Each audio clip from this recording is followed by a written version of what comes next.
Why this book? I took the manuscript back on my table and I said, now I need to complete what is unfinished. Why this book and why title as the visual past? I've always wanted to document or put into writing whatever I had in my mind. And the volume 1 is already doing so well. So probably we should ask you in terms of when the movie would come out. Well, that's another thought in the mind. We could make a lovely movie. Do you think AI has changed the way jewelry making is done or jewelry designing is done? AI is a tool, but to give instructions to AI, you need to have the knowledge of the culture or the deeper sense of being. If I may ask, when are we going public? I don't think I need to go public. It's nice to be private.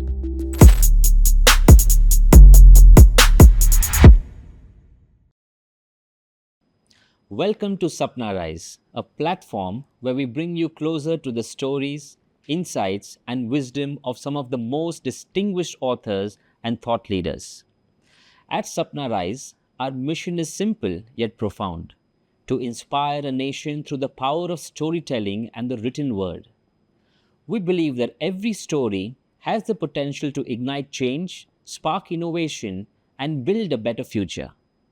Unlike other podcast series, our focus is solely on authors and their stories. Stories that not only entertain, but also provide deep insights and life lessons. Through candid conversations, we explore the creative process, the inspirations, and the understanding embedded in the pages of their work. Whether you're a passionate reader, an aspiring writer, or simply someone who loves a good story, SapnaRise is your gateway to the world of books and the remarkable people who write them. SapnaRise is an initiative of Sapna Book House, India's largest book mall. And my name is Nijesh Shah, director at Sapna, and I am thrilled to kickstart a very special SapnaRise podcast today. Today, we have the privilege of hosting Mr. C. Vinod Hayagriv, the managing director and the proud fifth-generation custodian of the iconic C. Krishniah Chetty and Sons. With over 155 years of heritage, this brand is a shining beacon of excellence in the world of fine jewelry, blending traditional excellence and modern innovation. Under Mr. Hayagriv's craftsmanship and visionary leadership, the company has not only perceived its rich legacy, but also adapted to the ever-evolving demand of the global audience. Beyond being a successful business owner, Mr. Hayagriv is a passionate advocate for sustainability in luxury and a storyteller at heart. As showcased in the recently published book, which we are about to discuss. The book, which is called Carnatic and Deccan Bejeweled Past, is something that is an exciting read for one and all. Join us as we explore the fascinating journey of this family-run business, the cultural tapestry it represents, and the timeless allure of jewelry that tells a story. Good morning to all our viewers. Ladies and gentlemen, we have an iconic brand with us, Sri Krishniah Chetty and Sons, a 155-year brand and the leader in the jewelry industry across the country. We have with us Mr. Vinod Hayagriv, who is the fifth generation business owner of this wonderful, sparkling brand. And we have a book that has been written, conceived, and published by the man himself. So, sir, to start off with, the first question to you: why this book? You being in the jewelry industry, 155 years of legacy, and thinking of writing a book, why this book and why title as the Bejeweled Past? Well, Nijesh, I've always wanted to document or put into writing whatever I had in my mind. Ever since I was a child, always wanted to be interested in the family's history. Thankfully, our ancestors imbibed into all of us the values of good living, good business, and everything in a very nice way. So, sir, to start off, the very first question: why this book? I mean, it's an iconic brand, CKC. You've been a part of the business for so many years, the the fifth generation entrepreneur, the business owner of the sparkling pan-India presence brand, right from the royal times of the India post-independence till today. So you've written this book after so many years of your business legacy, probably the first book of your business. So why this book and what inspired you to pen down this book today? I think the roots are when I was very young. We lived in a beautiful home, and I grew up in that home with lovely gardens. There's always a little bit of intriguing or kind of inquisitive desire to go into the history of the family. Over the last, I'm 64 years old now, so over the last 40 plus years, I've been harboring thoughts about what made this business and the family what it is today. However you look at it, something that lasts, 100 years or more is something precious. I was also part of the 1969 centenary celebrations, a very interesting celebration that happened at the Lal Bagh Glass House in the city. And I think it's the only commercial fashion show. We brought fashion shows into Bangalore. And therefore, from that point of time, at the age of 9, I became very interested to find out why are we so different? There is a lot of difference. What is that difference? Why is that difference? Over the next couple of decades, I mulled over every little detail of the family, every little detail of the business, collected all of that information, put them aside as much as I could. And then in the year 2000, when I met Dr. Usha Balakrishnan, who is, the foremost authority on Indian jewelry in the world, when she came up to Bangalore to address a section of our clients where they listened with pin drop silence for 2.5 hours for her fabulous presentation on South Indian jewelry. After that event, she came up to me and said, Vinod, we have to write a book about Krishniah Chetty. I said, will you write? She said, I will gladly write. Give me access. So there began the manuscript that she wrote. She wrote 180 pages of fabulous content, going through all our documents, interviewing all of us, and putting everything together with some pictures. And she took about 2 or 3 years to do that. Once she had finished, it just went into the back burner. The manuscript went into the back burner because of our work and pressures of time. After that, it was a very busy time for us. We were growing well.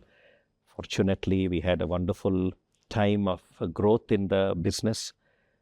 In 2019, I took the manuscript back on my table and I said, now I need to complete what is unfinished. Then I spent 2 years to look at every little full stop and a paragraph and a comma. I'm one of those unfortunate perfectists. Yeah, I like to be specific. I like it to be correct in every way. And it took about 2 and odd years and finally published this book. So it's something that grown in time with me for several decades. No, definitely it's very inspiring because while you're in the business with so many things happening around you, and like you said that you had a wonderful business expansion period from 2000 since the time you conceived the idea of bringing out the book till today, and of course till for the years ahead. You've been able to perfectionalize the entire ideology of the South Indian rich jewelry. You also mentioned about Deccan and Carnatic aspects of the entire jewelry making, the process of adorning the jewelry in the south of India. So would like to understand more on the collaboration between the author, Dr. Usha Balakrishnan, and what type of research went behind it. Was it just about speaking with you, going through the historic legacy that CKC has, or also traveling to different spaces and places where probably CKC was able to, give their jewelry to the Maharajas, to the different iconic spaces and places. So how was the entire research? Because this is not just another book. It's a combination of the legacy as well as a lot of research of Indian jewelry, specifically down south. So can you throw some more light on the entire research part that went behind the book between yourself and Dr. Usha Balakrishnan? Uh, we needed somebody who was well versed with the field of jewelry. So Usha Balakrishnan was the best option or the best person to be involved with this. We never looked at somebody else. We never looked at somebody else to do the writing. Purely by chance, she came up and said, Vinod, you need to create a document. You need to create a book. You write the book. You are amongst the only ones in India who has such a rich heritage. So she went through not only our designs and documents of the past.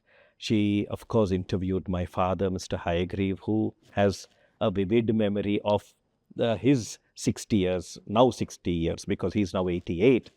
And he and my mother.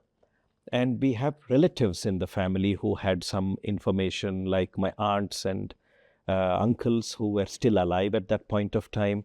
So other than that, records of the organization, documents of the organization, agreements, registered documents, various wills and registers, order books, design books, diaries of people, all of that was taken out. And some of them very dusty, we've not seen it for decades. All of that, fortunately, she was able to pore over them. In addition, she being herself a very knowledgeable jewelry person, she had a huge amount of information about the Deccan and Central and South India. We operated in that area, the Deccan, South and Central India up to Baroda. How much of information she could get out of all of these, she brought into the book. So she spoke about the history of jewelry going back a few thousand years and weaved it into our being. All of this together made a very interesting piece to read and to learn. She took a lot of time, multiple visits, multiple conversations, and finally the manuscript was about 180 pages of text and pictures. Delving more into the research part of the book, how difficult was it for you to get the initial manuscripts, the initial invoices, the receipts, the documentation part, which spans over 150 years, right from the founders of CKC? Most of that is already present in the book. So how did you manage to get hold of it? Was it really well documented, or was it a difficult task or a challenge to really get down to those initial transaction receipts which you have published in the book? Very interesting that in the olden days, unlike in today, the receipts were all hand written. Not only were they handwritten, but they were like calligraphy, which means the name of the client, the rupees, or the details of what was to be made was all calligraphy. I don't understand how in those days people would write with such phenomenally beautiful writing. When you keep looking at it, it's like a piece of art. That even the documents are like pieces of art. These, you don't even feel like throwing it away. Because it is so beautifully written, you don't feel like throwing it. And I think that's one of the reasons that my ancestors and the teams who worked at Krishniah Chetty maintained them. Yes, there are times between post-independence till now, 1947 till now, till the time we took those documents in the year 2000, we may have lost several things. That's also one of the reasons we said, let us put it into print. The best place to preserve history is in print. Of course, stone is the best, but print is the next best. So we had those beautiful documents. We had diaries my grandfather, great-grandfather had written. Now, all of that, where some of them were very simple things, like order for a pendant or something. But some of them were more detailed. They were little anecdotes. I would call it today anecdotes, but they were little episodes of history. Because, for example, when the Sringeri Mutt, one of the entries in the book is when in the diary of my great grandfather was that if there is the Sringeri Mutt discovered some rubies in their premises. Now that came to my ancestors to find out what they were. And when we said, when they said they found out it was rubies, then the Sringeri Mutt, the note over there in the diary says, Sringeri Mutt has found rubies and have offered it to the British government for taking over the premises. The British government said it is best that it is maintained by Sringeri Mutt. I mean, it's one paragraph like this. Now, this is something that is mind-boggling. Now, these are precious elements of information. These are the things that we took out, slowly read through. What is relevant to be put into the book? What is not relevant to be... Sometimes it's not relevant at all. It's just another episode of life. So we don't put it like this. We went through all of that. And as many as the book can take, the book now has 400 images, over 400 of black and white and color images. So which is, I think, okay for a volume 1. We will get to the volume 2 later. I think you're a visionary, not only from a business ownership point of view, but I think in everything that you do, because you're already speaking about volume 2 and volume 3 when the volume 1 is already doing so well. So probably we should ask you in terms of when the movie would come out of a CKC. Well, that's another thought in the mind. We could make a lovely movie. Just to digress a bit of on this, speaking of movies, has CKC and the jewelry of CKC being part of any of the movies, either in the Bollywood industry or any of the other South Indian industry? And do you feel that as a brand, it's a great marketing tool? Well, I remember in the book also we have photographs of Ashok Kumar, the Hindi movie star, being at Krishniah Chetty. We've had iconic people from cricketers to movie stars, other than the royal families, of course, who were very much there. So therefore, I don't remember Krishniah Chetty being in any movie at the moment. We've had a case where there was a discussion to be in a movie, but we decided not to get into it for some reason. This is another aspect. If the family, the history has done something and it has been fruitful, we take it forward. But if the family has decided not to do something and there is a reason for it, which we may or may not know clearly, but some of that we have to introspect and say there must be a reason why we are not doing it, and therefore we will not do it even today. So the history of the past gives us a direction for the future. For some reason, for example, we never made jewelry with the theme of fish. Now, why it is, we do not know. But the family has always said, no fish in the family. And therefore, till today, our designers also do not create something that has the element of a fish in it. Now, I don't know the reason, but I just say respect the past philosophies.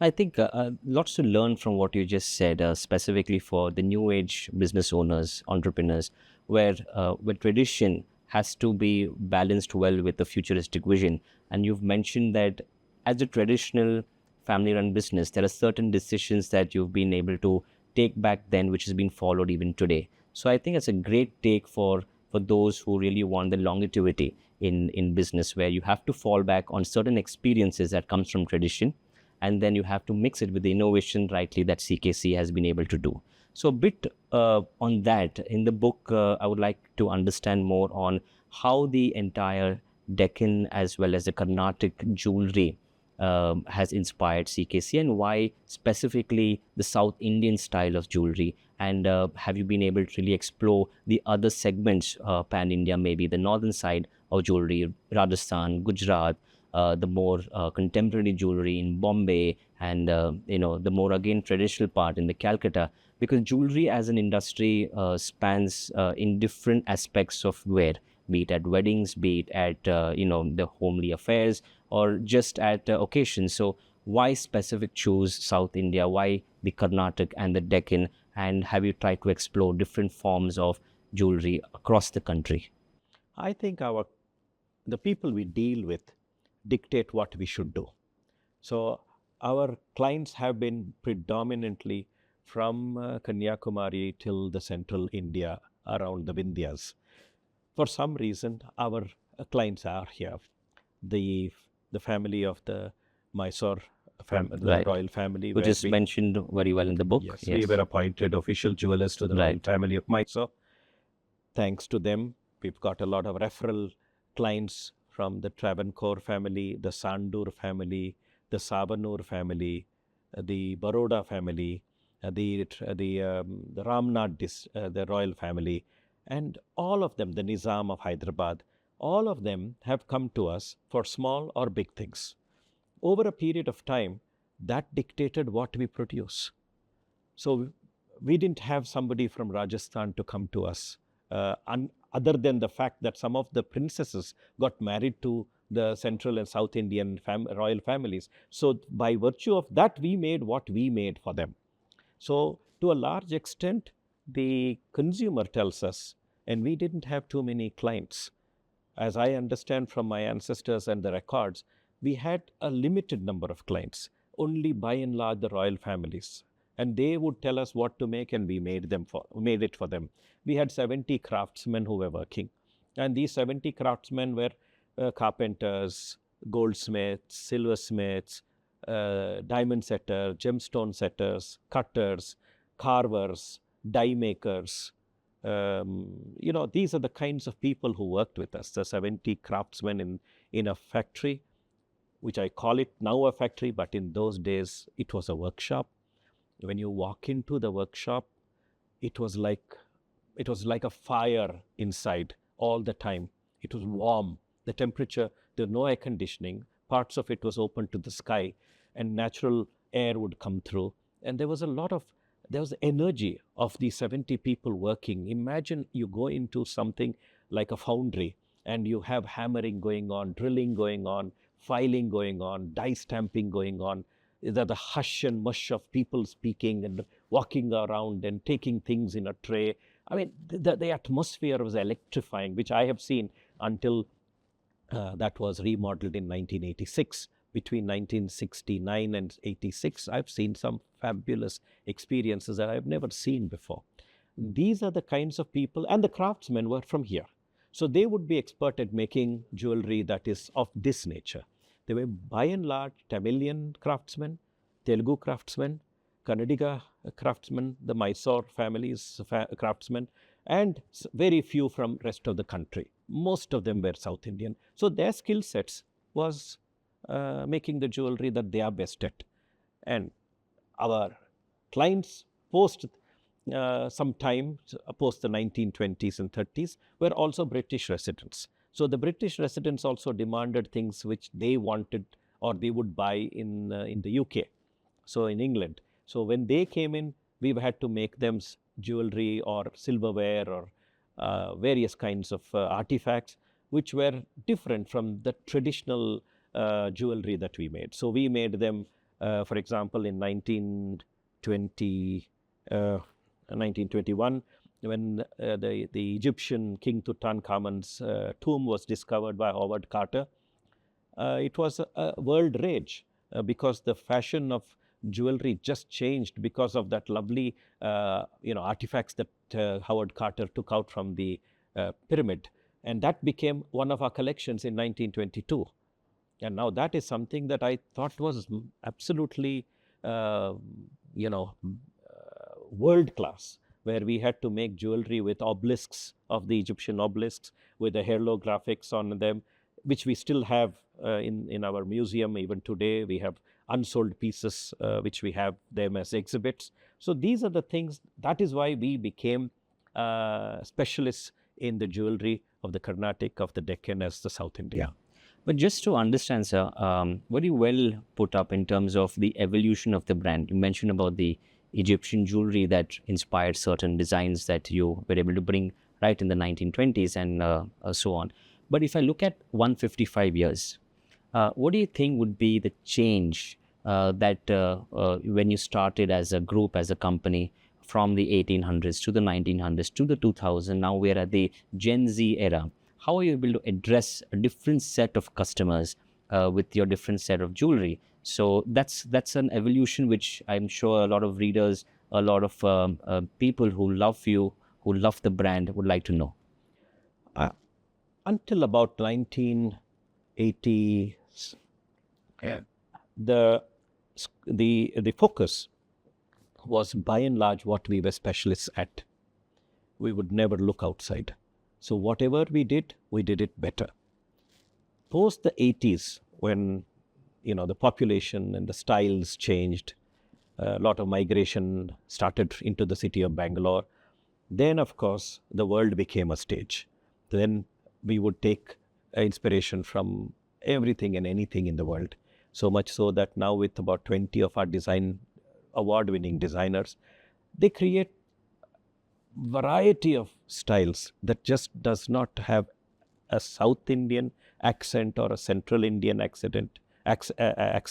It might be even you take it from Paris, or you take it from Malaysia. You can take it from anywhere in the world.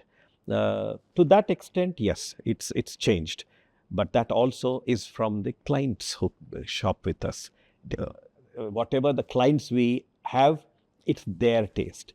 So we create what is good for them. So I think another aspect of why CKC is so successful is because you take customer feedback very seriously. And I think that research that you've been able to do in terms of what is the demand in the market, in today's trends, you're able to serve. So I think kudos to you and the entire team.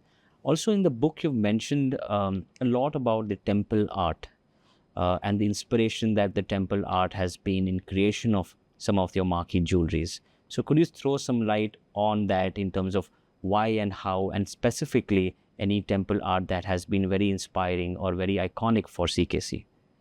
The temples have actually showcased a lot of jewelry styles. Our craftsmen, in the olden days, we had one or two designers. The rest of them were craftsmen. The craftsmen were designers. So these craftsmen came from very strong cultural background. They would come from artists' background. They learn art, they learn culture in word of mouth. So the guru will teach the shishya type of thing. And they are the people who created jewelry for the company or for the business. They had complete knowledge about tradition. They would know which thali should be worn by which community, what kind of pendant to wear for what kind of occasion. They were really not just craftsmen, they were merchandisers in this modern world. They were designers, as we call them in the modern world. With the current way, where there is a distinction between an artist and a craftsman and a die maker and embosser, we are losing out that unified understanding of the entire sphere. So therefore, there is a very large difference between the olden days and now. And I think we need to learn back from that and say this so-called specialization is creating some problem for us. We need to bring a larger specialization rather than a narrower specialization. But which we sometimes think it is multitasking, but it is not. It is an understanding. So you need to understand culture. If you go to a temple architecture, why is that Lord Balaji or Lord Shiva or Lord Ganesha, why are they there? In what forms are they there? And if you're looking at the Ghandaberunda, which we do so much from the Hoysala's time, the royal family has adopted it as their symbol, which is now the symbol of the state of Karnataka. What is the Ghandaberunda? What is the Sharaba? In our crest, we have, this is not something that I created in my time.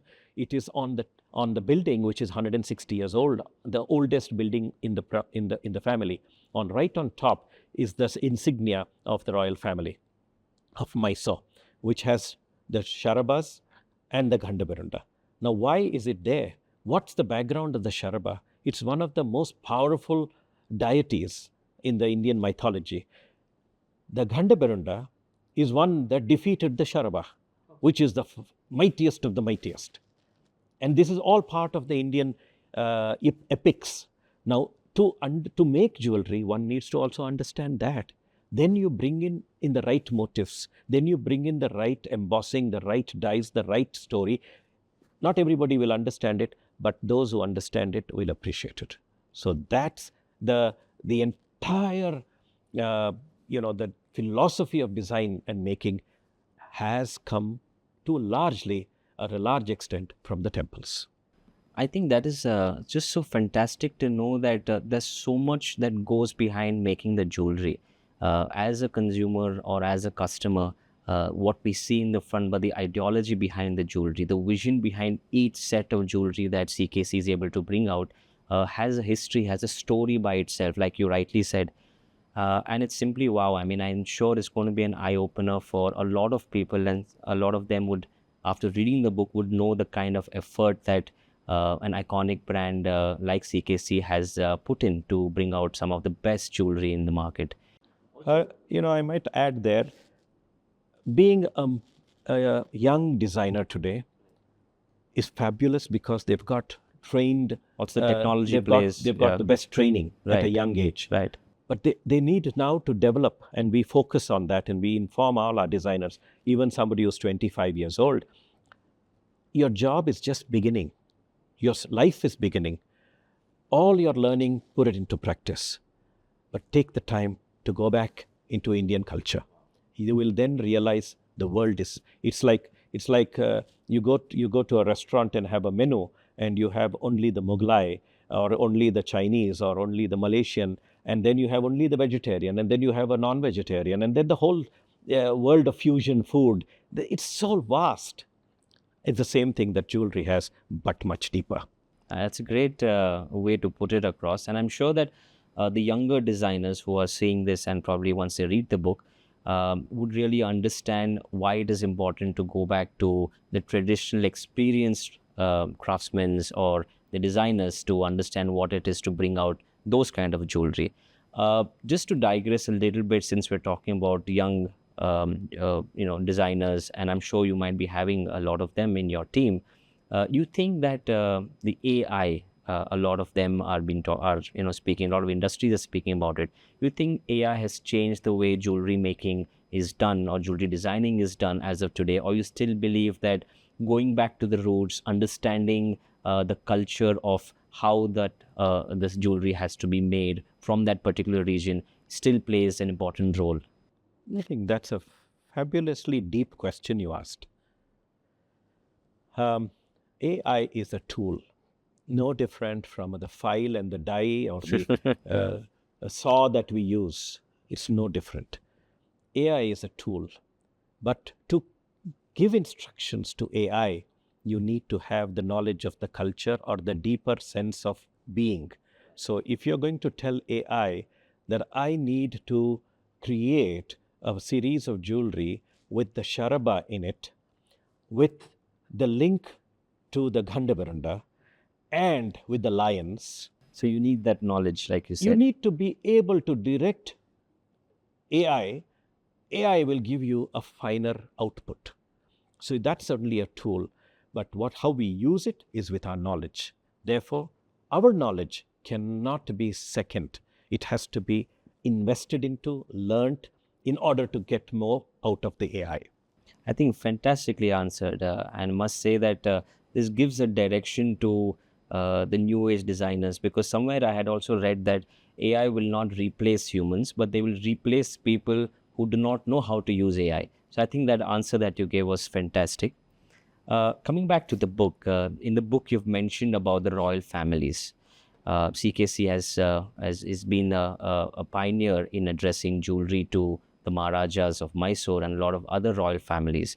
Want to understand more on the relationship, which is also a part of it is mentioned in the book. How did your forefathers, how did the founders of CKC have that kind of relationship, and what it is to really be the jeweler for the royal families in the country? It was 2 generations that worked with the royal families.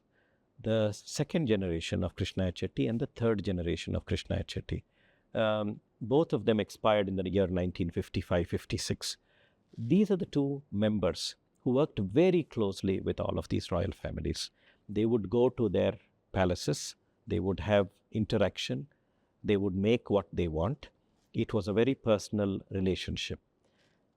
Not only with the royal family scions like the kings and the queens or the nawabs or the nizams, but it is also their administrative staff, because they would be the ones who would actually finally write the authorization, as we call it today, to create something for them.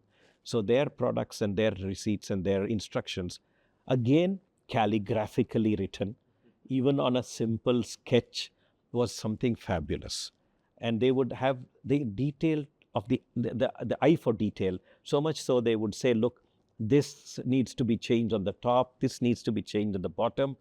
It would go through that kind of very detailed labeling on the order form or the design or the instruction. And some of them were typed out and some of them were handwritten. But the clarity was something so good that we became also people with an eye for detail. I think you mentioned right from the start that you are an unfortunate perfectionist, but I think that's very fortunate for the ones who are buying the jewelry of CKC, because that's seen in the art and the form of the jewelry that you're making. So, also in the book, you've mentioned a very deep connect between spirituality and jewelry. Of course, we heard certain stories of the historical, figures or the mythological stories of what and how regions and jewelries and god and goddesses evolve in the process of designing jewelry or the concept of jewelry. But can you run us through the concept of spirituality and jewelry both put together, and how has CKC really addressed this very important aspect of jewelry making? If I were to ask you, what's the closest thing to you? What's one thing that is very close to you? Of course, your relationship with family, husband, wife, brothers, children, that's one thing. But a piece of jewelry is something that you wear on the fingers. It touches the skin. You wear something on the neck or the ears. It's right on the surface of the human being. There is a very clear chemistry there. Metal that's coming from earth, or a stone that comes from earth, and we come from earth.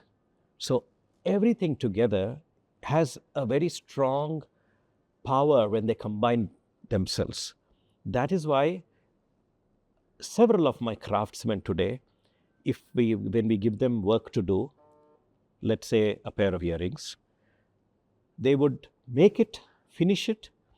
I say, the due date is today, you have to deliver today. They say, we will deliver it tomorrow. I said, why? I can see the piece ready. It's nothing more to do, but he would not give it to us because he says, until I realized some of them do something very, very, very surprising. They finish the piece and they put it into a little cupboard of their own. Okay. These, I'm talking about the handmade jewelry, craftsmen. Yeah. Not the machine-made ones, the handmade craftsmen. They put this into a cupboard, and I've opened that cupboard to see why do they put it in, and there's a picture of a god over there. It's a frame, a small frame, and they keep this piece over there and then give it to us the next day. Now this, I think, is something, they're working from their heart and soul. They're not just making something and delivering it. So this is something that I have learned, is where all of us in an everyday matter, everyday work, we must put our heart and soul into it, even if we don't know the consumer. Right. We may not know the consumer, but at the end, can we infuse a little divinity into the product? Be it Islamic, be it Hindu, be it Christian, it doesn't matter. Put a little divinity in it and then deliver it. I think we are messengers. Some gemstones are so rare, it just comes to us once in a while, and then we pass it on to our consumers. Why? We are messengers. We are a route that nature has given. And that is why I keep saying to all the people who work with us even today, put your heart and soul. Don't do it for sake. Don't tick the box. Just do something, but actually put a lot of energy. Your energy. You first have to have a good energy, and you put your good energy, and then you transfer the product. There's a lot of spirituality there. That's really deep, because not only it applies to the jewelry business, the formulae that I can safely say now that you've mentioned, it also translates into any business, that putting your heart and soul, ensuring that there is a bit of divinity in everything that you do, irrespective of the outcome. So again, very well spoken in terms of making us all understand the spiritual side of CKC. Just to also understand, you spoke about the artisans and the craftsmen who really put their heart and soul. Is there something that the company does to celebrate them? Is there something that you'd like to speak of in terms of helping the audience know the kind of work that the management of the company does in celebration of the actual the foundation of the company, that is the craftsmen and the artisans?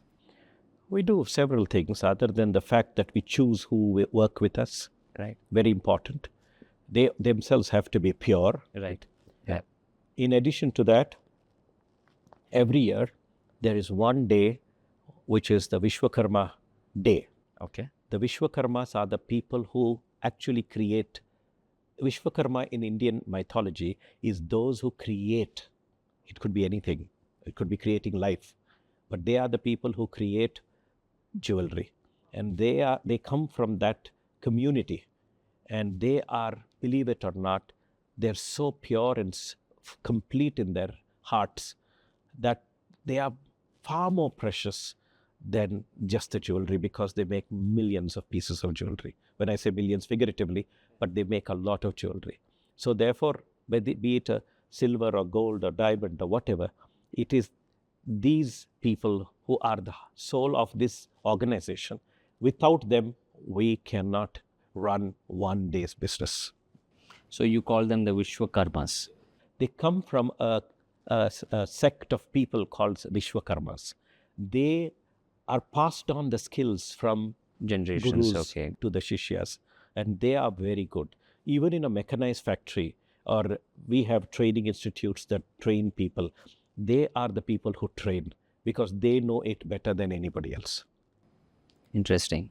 So you believe that these craftsmen and the artisans are still available in plenty in the industry today, or they're very hard to find because of the advent of, we mentioned about AI, we mentioned about the new age designers, the machineries.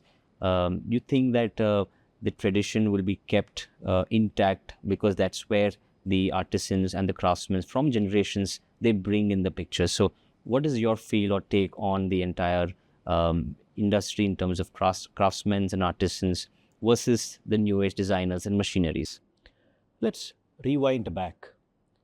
How did the Vishwakarmas come around? They were also taught thousands of years ago by people like you and me. They were taught the values, the importance of doing things right. They became such a beautiful community that they began to expand, and the number of such of them became a large number.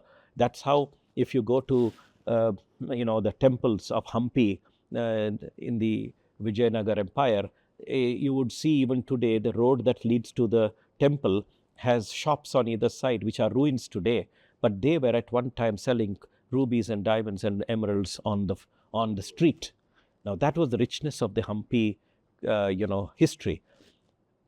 They were created by these Vishwakarma people who not only mined the stones, but they also created jewelry, and then they sold them, they transferred the knowledge and trained people. Now, with post-independence, a lot of white-collar, blue-collar jobs came up, which were easier. Crafting jewelry is a very strenuous process. Many of my craftsmen, if you look at them, they are muscular. They have big arms, big body, because they need the strength to handle gold and metals, precious metals. Now these people migrated out and went into these blue-collared, white-collared jobs because it's desk jobs. But post 80s, after the Gold Control Act and all was removed, some of the laws that we have in our country, in any country, either create the jobs or destroy the jobs. So here we had this case from the 1962 onwards, when we destroyed, in the Indian laws, destroyed our goldsmithing community. Post the 80s and the 90s, when all these laws got changed, we brought back a lot of young people, trained them to become craftsmen. Now, you may call them Vishwakarmas. They may be simple people from society, from the villages, from the urban centers. But you train them to become craftsmen, they become Vishwakarmas. So that's how we recreated. Today, the number of people who are able to work with us is quite sufficient, and it will grow. I think the industry also is doing good things for the craftsmen, so much so that our councils in the country are doing great work for craftsmen, and they have become so important that maybe we have to recognize them more, but it will happen. There are more and more better paid craftsmen. Their salaries are very good today. Their working conditions are superb. They all sit on desks and work, even if they're making jewelry. Air-conditioned places, working hours are controlled. Their life is beautiful. And that's what our industry is today doing.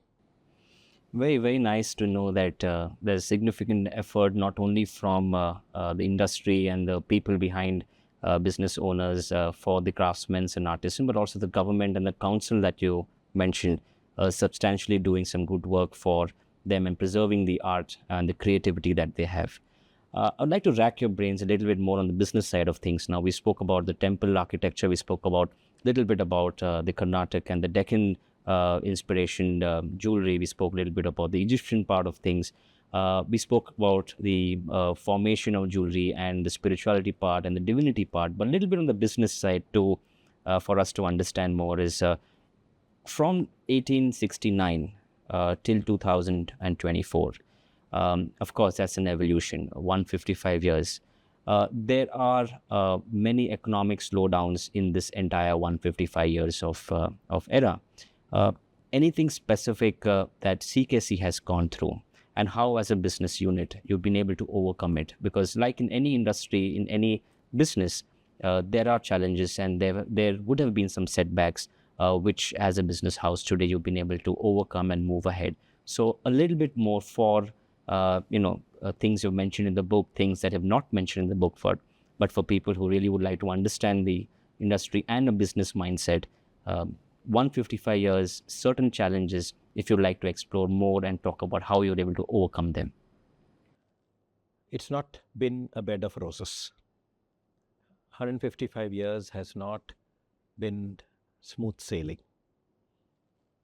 There were times when our workshops were to be closed because the craftsmen, as I told you, were very muscular, very tough. They were imposing. And when one generation passes away and the next generation takes over, there are times when there is a conflict, or the understanding or the misunderstanding happens. Sometimes it prompts the business owner to say, I don't want this, I'll close my workshop, I want peace. But you need perseverance. You need to say, there is a conflict, there is a problem, there is a genuine reason for it. How can we solve that? So these are the kind of things that the company or the business or the family members have gone through. They've gone through ups and downs. There were times when the World War II and the World War I, where it was a very tumultuous time for us. And so much so that there were periods when the business was shut down and the family moved to Chikmagalur, which is 6 hours away. And they had to move out because they were afraid of getting bombed here or disrupted and being killed because of the war. So these are things that happened. Similarly, there were days when there is unfortunate one time when one of the members of the family borrowed money, 7,500 rupees, and it grew to 75,000 rupees. They could not pay that debt back. They had mortgaged one of the most important buildings, which is still there with us today. That's mentioned in the book, It's right? mentioned in the book. They mortgaged that to a money lender. The money lender said, you have to pay me the money or I will take your property. If you take the property, there is no business left. So there were days that they would have to overcome such situations. Then it went to a court auction. In a court auction, it's a fabulous story there, which is there in the book. I think people should read it. Yes. It shows business philosophy. Also shows a unity of society, yeah. Which Bangalore had at that time. Yes. How important clients of the company became guardians of the company. Right. I mean, clients are rarely guardians, but here the clients became guardians. How did they become? Where in the world today will we find that? Why did that happen? Why did the clients want to safeguard the company? How many shareholders want to safeguard the company? How many public want to safeguard a business unit? Here is a true case which is listed in the discussed in the not discussed, but it is written about in the book, which is something that we all have to learn for the future, that don't disturb something that is so beautiful. Keep that going and make it successful. And that's the kind of history this book hopes to share with the world. Like you rightly said, like this, there are many other stories in the book that talk about the history, the legacy, and a lot of learnings that one can really understand and go through. And there are snippets in the book for those readers who have not yet picked the book up. But once you do, you will see that there are snippets in the book which talk about the family-run business, certain tips and certain ways in which CKC has been evolved from a proprietorship to a partnership to a private limited company. And if I may ask, when are we going public? I don't think I need to go public. It's nice to be private. I'm not averse to going public, or there is nothing wrong with public money in the company. You're sharing the wealth with a lot of people, so it's very good. But there's a time for that. So as of now, we are enjoying the business. We are doing a fabulous job. I think at the end of the day, it's the happiness quotient which is more important than the money. Right. No, like you rightly said, the EQ and the HQ is more important than the vitamin M that people really want to chase after. A little bit about the family-run business, which we just spoke of, which is mentioned also in the book. There are a lot of people involved in CKC right from the time it started. So what are the challenges you feel as a family-run business that the company really goes through, and what are the advantages? There are, of course, pros and cons to anything, but this is a close-knit family-run business, and it's not just a business that was started yesterday. It's been a family-run business for over 150 years. So something that our readers and viewers can really learn from how it is to run a family-run business, and what could be the challenges, and what are the good things about it? Most often, it is the succession planning that is important in a family-run business. There are two kinds of family-run businesses, if I may so. One is a family-run and family-controlled, and everything is the family does. But that is a very small business which runs on a more like a mom-and-pop kind of a business. The second one is where it is family-owned, family-controlled, but it is professionally run. So it is important to professionalize the business. It is important to make the business ready for the next generation, especially in today's world. And the snippets in this book has information about the challenges that we face and whatever we thought was the right way to help that overcome that challenge. So some of these snippets there would probably help young people or the next generation or the future generation to understand that these family conflicts do occur. They will be there, but that should not in any way destroy the organization. We should continue to progress, evolve, and grow. At the same time, maintain a certain what you call dignity and the holisticness of the business. Right. And a little bit more about the generation ahead. So you would be the fifth generation in the business. You also have the sixth generation, and the seventh also is ready. I mean, getting ready. So how involved are the fifth, sixth generation business owners in CKC, and what is the message, or as their mentor, what is the learnings that they can have from you? What is the kind of knowledge you would like to impart to them, which also would help a lot of other family-run business holders? Uh, a very important aspect is today's next generations are internationally trained.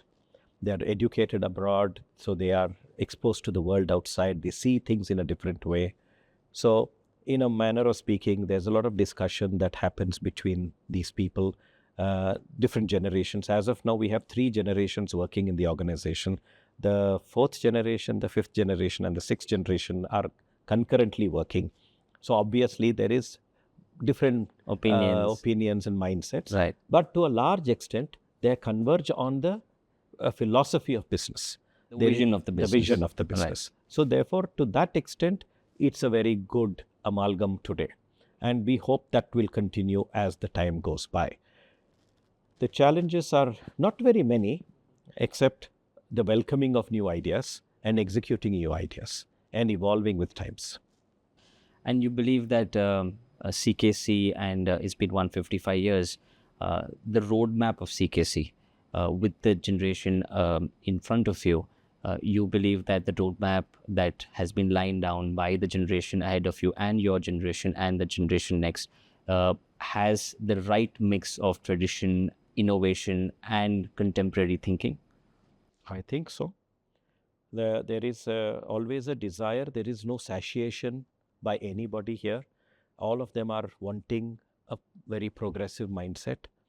They all want their voice to be heard and their voice to be acted upon with understanding the realities.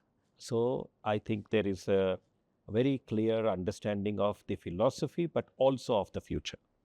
And any specific advice that you have learned from your father, from your grandfather, which has helped you in the success of keeping the vision alive for the business and also growing the business? I was born after my grandfather passed away, so I never met my grandfather. That is my father's father.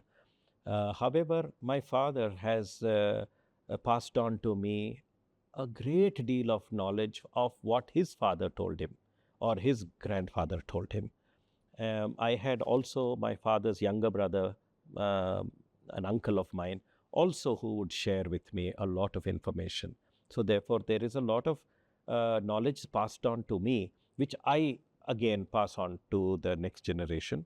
And of course, we try to put them into our books so that it is useful for everybody. Interesting. And specifically to understand more in terms of the vision of CKC, what is the vision in terms of the number of stores that it can grow into, the number of people it can reach out to, maybe global market, export market, be it the online market? Also, if you could help us understand more on the new age products, like you talk about this lab grown diamonds which has come in the market. So where do you see the future of CKC, and which direction are you more focused towards? We have two parts to our business, now three parts. One is the retail part, where we sell in our showrooms. The second part is a B2B, which means we would not sell to a consumer, but we sell it to other jewelers, which we manufacture and sell for other jewelers, which is a B2B. And there's a third one, which is an e-commerce. So these are the three avenues of business growth. There's a fourth one, which is an export business. We're not touching that at this point of time. We do export to consumers. So we have, fortunately, over the last decade or so, consumer exports are permitted. Before that, it was not. So we are now able to send consignments, even small consignments, to anywhere in America or Europe, and that's consumer exports. That happens. But truly, a complete export division is not something that we want to at this point. We don't have that in the vision at the moment. But these three avenues of growth, which is the retail side, the B2B side, and the e-commerce are actively going on. Okay, fantastic. So I think you've not put all the eggs in the same basket. You've been able to divide it very well in terms of touching different consumer base, the online, the e-commerce, the export, as well as the B2B you mentioned, the retail segment of things. So I think that's again a well thought plan in terms of CKC's growth. Uh, Couple of last few questions in terms of understanding the book more. Um, any story from the book that you were very inspired, or maybe that's something that you've heard from your father, or that's something that you would have experienced, anything that you would like to share with the audience, and those who are wanting to really pick up the book, and how should this book be read? Should this book be read as a book of CKC? Should this book be read as someone who really want to understand the heritage of Indian jewelry? So can you help the audience understand how this book should be read? What are the different aspects of stories mentioned inside, and why should they read this book? You're right. There are various ways in which to look at it. Now that we finished it and we see it, and every time I see it, there's a different take I get from it. One, of course, is to learn a little more about the South Central and Deccan region. What happened here? There's some interesting information there. Second is, what is the kind of clients did we have? So if you leaf through some of the pages, it mentions the names of clients. We generally don't mention name of clients in the current business, but the past business of the past, we did take their permissions and then we named them. So you'll get to know what did they buy and what kind of product and who were there. And some are stories of clients. Why were there something important? Some of them were icons of the region. They were the people who led societal change. So they are mentioned there. Another way of looking at it is, what does it take to last 155 years? I believe 155 years, when I speak generally to people, they say, wow, you've lasted for 155 and you're still doing well. But I tell them 155 is really a very, very small period when you compare this to, let's say, some of the English companies which were there, universities like Oxford, which has been there for 600 years, or somebody in Japan who have been there for 1,000 years. 155, we are little babies. And so therefore it brings the humility to us and say, boss, you're just a baby. You've got to go to 300 years. So that's the way to look at it. So this book has various ways in which to read it. But you don't need to read it from page 1 to page 390.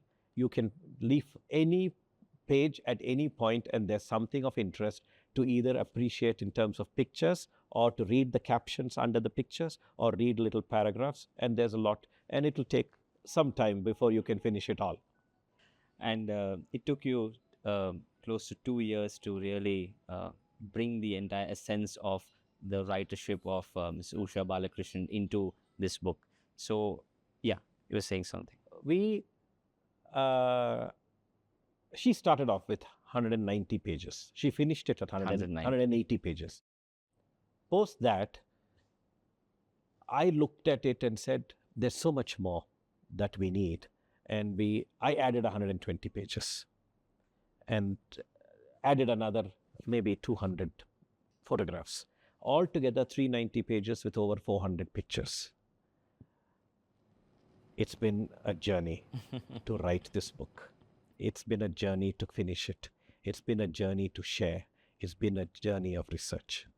No, I think I like to inform the viewers that this book is not just another book. This book is a culmination of history. This book is a culmination of a vision lasting 155 and growing beyond 155. The humility that the entire CKC family brings, the learnings of the family-run business, and of course, the kind of vision that CKC has been rightly put into the book. It's going to be a treat for many readers, those who are looking to get inspired, not only from the jewelry industry, but also any learnings from how it is to be part of a family-run business. Uh, I'm very, very happy that you've touched base upon all of these angles. That's going to help a lot of readers and viewers know why it is important to read this book. And last few questions in terms of understanding you, understanding the book more.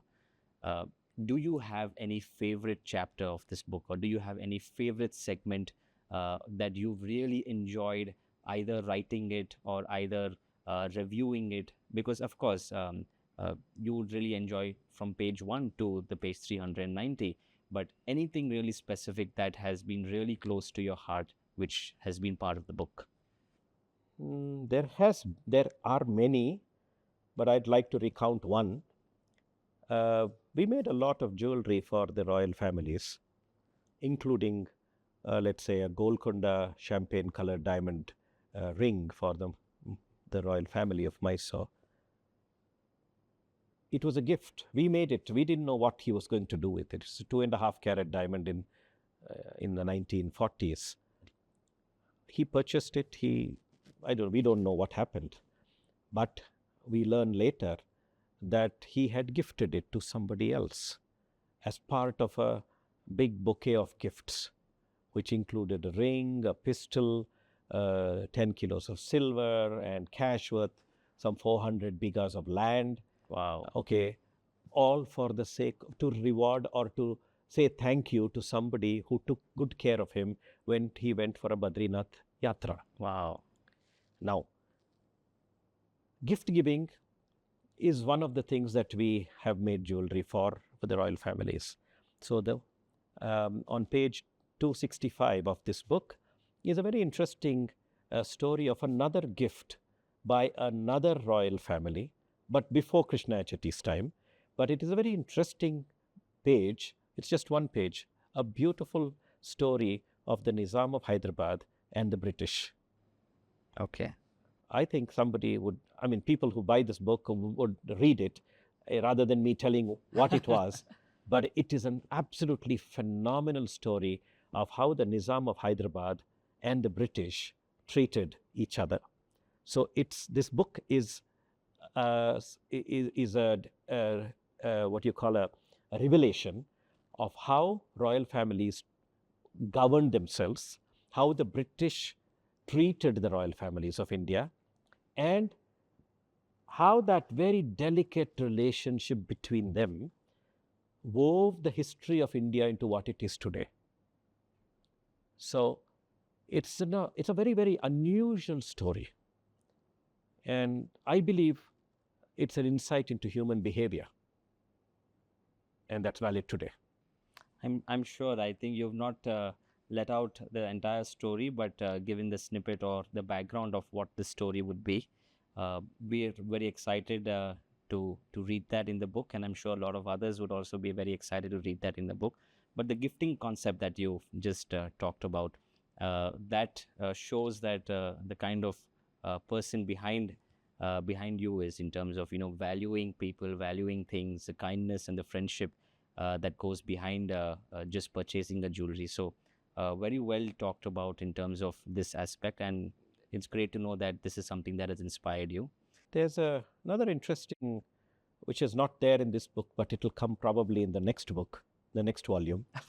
I was about to ask you that as the last question, in terms of what next for the book. Is it only the volume 2 and 3, or is it a movie? Like in this book, there is some serious reading, but also some fun reading. Right. There's some humor also in it. Because life is not all fun, it is also a lot of humor. Without humor, we would be all, very dull life. So the next book, I am thinking, there's a lot of fun that we've had in our business with clients, with associates, with a variety of peoples, society in general. There's a lot that we haven't really put in print. I think the next book would have some of that, but I don't know how long I will take, because it drains you. Writing a book drains you.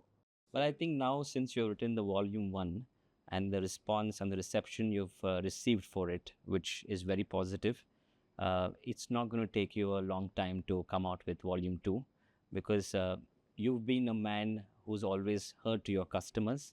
And with this book, also, I'm sure going to hear to all the readers that, hey, when's the next one coming? So we're sure that it's going to come out really soon. And we'll be talking soon again on this very chair, talking about volume two. I hope that happens.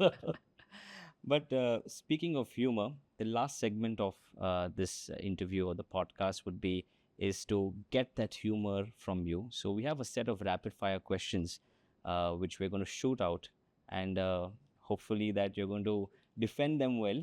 All and right. let the audience and your customers and readers know the fun side of you or the personal side of you. So with that, we'll start with the rapid fire questions. It has to be really quick.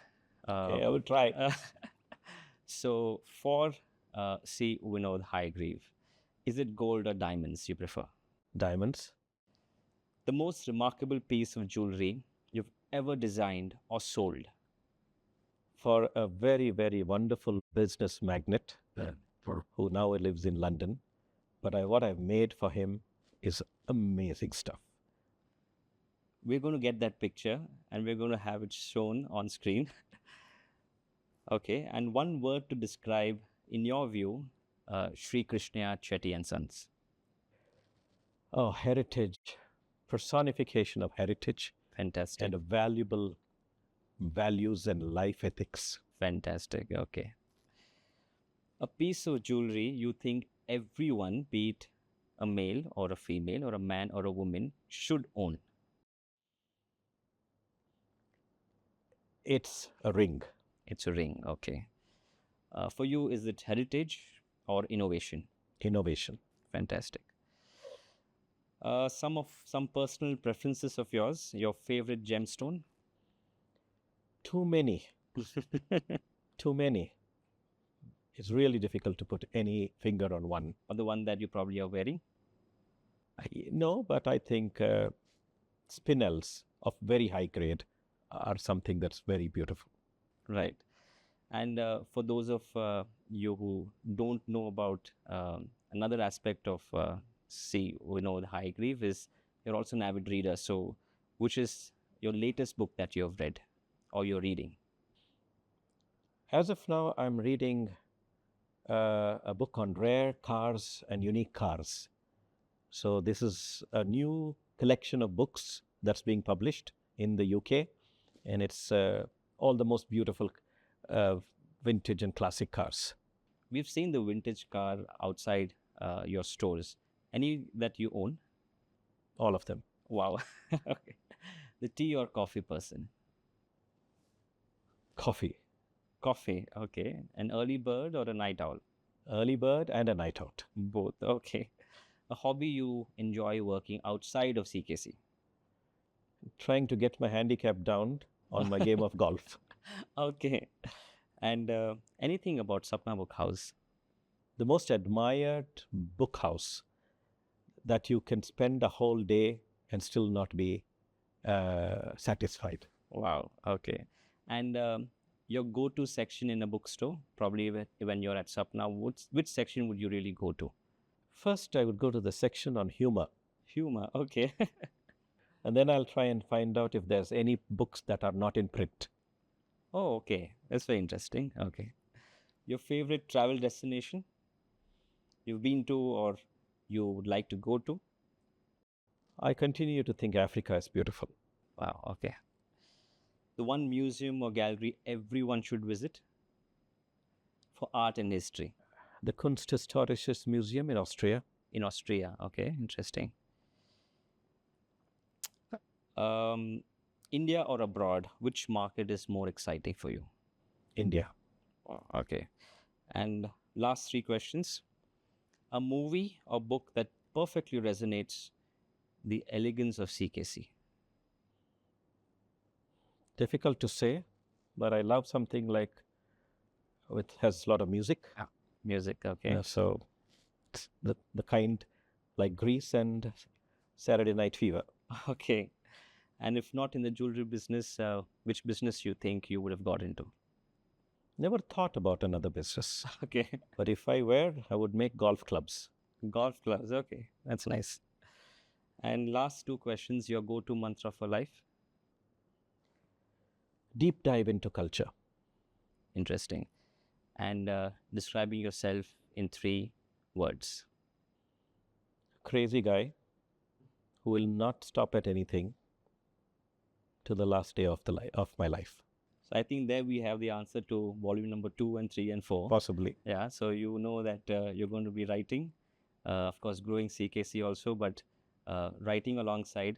And we're going to be very happy to, have more questions on your upcoming book. So fantastic conversation. Sorry, we don't have a hamper to give you online, but probably offline we'll give you something. Thank you. Nijesh, it's been a pleasure to have this conversation with you. There are very few times that I really have a very open, easy conversation, and you made it happen. Thank you. It's been my pleasure, sir. Honestly, it's a lovely occasion to be here. 155 years with your book, and we are at the Museum of CKC. A little bit about this museum before we end this podcast. We'd like to tell the viewers. The museum is an open space for people to learn about history of Krishniah Chetty, history of South Central and Deccan regions of India, and stories of the business. Some of it is not as I said earlier, it's not a bed of roses in 155 years. So there are walls and audio episodes here which you can listen, and they are going to tell you things that you've learned something the history books don't tell you. Wow. And you link what you know from the books of history and the museum, and you become a better understanding of India. With a focus on Krishniah Chetty's products. Right. So whatever we show here, there are over 400 exhibits. Right. These 400 exhibits are all Krishniah Chetty's linked products, which means we either made them or we sold them or we repurchased them. Okay. So you mentioned about the Egyptian jewelry right up at the start, which is also part of the museum. It's also one of the exhibits here. So they're all made by Krishniah Chetty or sold by Krishniah Chetty, because we used to also import clocks and watches from Rolex. And yeah, it's there in the book. Yes. That's right. So we used to import Rolex watches with our name embossed on it. Yeah. We imported from Mappin and Webb in London, Goldsmiths and Silversmiths Company in London. That products also inspired us to create our Indian cultural product. They created international English style. We created the Indian style. But we had the same perfection manufactured. Fantastic. So this museum is open to public. Anybody can walk in and it's have a look at it? By appointment. By appointment. Because everything is precious and it's open. So therefore it's by appointment. Right. And people can come, and they can even use this for studying. If they like somebody who's interested in history, we've got a great library of precious gems, jewelry, gold, silver, precious metals, and they can all browse through them and learn from them. Fantastic. I think it was a wonderful podcast with you. Wonderful to know the man behind CKC, or currently the visionary of CKC, and lovely to know about the past, the present, and the future. As we wrap up the episode of SapnaRise and the wonderful book Karnataka and Deccan Bejeweled Past, we extend a heartfelt thanks to Mr. C. Vinod Hayagriv for sharing his incredible journey, insights, and the timeless stories behind Sri Krishniah Chetty and Sons. It's inspiring to see how a family-run business has perceived its legacy for over generations, but also adapted and thrived in the ever-changing world. From the rich history encapsulated in the Karnataka and Deccan Bejeweled Past book to the values that continue to guide this iconic brand, today's conversation has been a masterclass in heritage, innovation, and leadership. Thank you for joining us, and we hope you're leaving with as much inspiration as we are. Until next time, stay curious, stay inspired, and keep rising with Sapna. There are lots more in the book, and you can pick up your copy at the nearest Sapna Book House or online through sapnaonline.com. At SapnaRise, we're committed to bringing you closer to the authors and stories that have the power to change lives. If you enjoyed today's episode, don't forget to subscribe, share, and leave us a review. We have many more incredible conversations lined up, so stay tuned. This is Nijesh Shah signing off from SapnaRise. Keep reading, keep dreaming, and keep rising.